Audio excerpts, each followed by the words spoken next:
এক দফা দাবিতে বৈষম্য বিরোধী ছাত্র আন্দোলনের ডাকা অসহযোগ কর্মসূচিতে রাজধানীর শাহবাগে ছাত্রলীগ, যুবলীগ ও আন্দোলনকারী শিক্ষার্থীদের মধ্যে ব্যাপক ধাওয়া পাল্টা ধাওয়ার ঘটনা ঘটেছে। এ সময় বঙ্গবন্ধু শেখ মুজিব মেডিকেল বিশ্ববিদ্যালয়ের ভেতরে থাকা অন্তত ৫০টি গাড়িতে ভাঙচুর ও আগুন দেওয়া হয়। রোববার বেলা ১১টার দিকে রাজধানীর শাহবাগে এ ঘটনা ঘটে। এ সময় বিশ্ববিদ্যালয়ের ভেতরে থাকা ambulance, private car, motor cycle সহ অন্তত ৫০টি গাড়িতে ভাঙচুর করে দুর্বৃত্তরা। তবে ভাঙচুর ও অগ্নিসংযোগে জড়িতদের পরিচয় শনাক্ত করা যায়নি।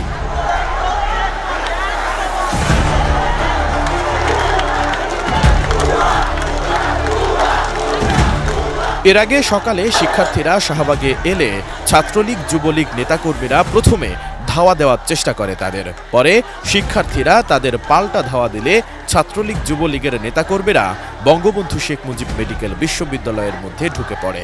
শিক্ষার্থীরা পরে শাহবাগে অবস্থান নেয়। এতে ওই এলাকার সড়কে যান চলাচল বন্ধ হয়ে যায়। এ ঘটনায় আইন শৃঙ্খলা বাহিনী শূন্য বিএসএমএমইউ এর ভেতরে সরকার দলীয় নেতাকর্মীরা বহুতল ভবনের ছাদে আশ্রয় নেয়। ডিজাইন, এলিগেন্স, বিউটি, সেরা পণ্য সবার জন্য জেভিকো।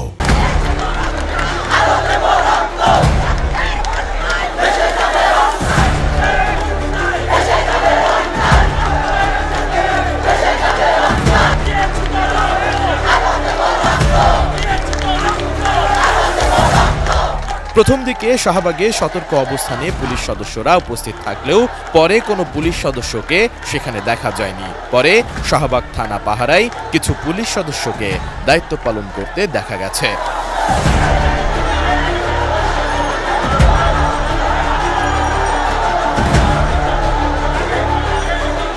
এদিকে ঘোষিত এই কর্মসূচিতে প্রভাব পড়েছে রাজধানীর সড়কে।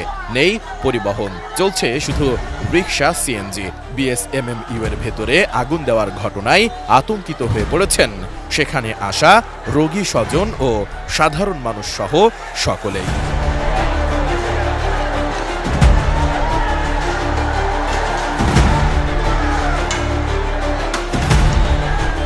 এসআই রাজ, এটিএন নিউজ, ঢাকা।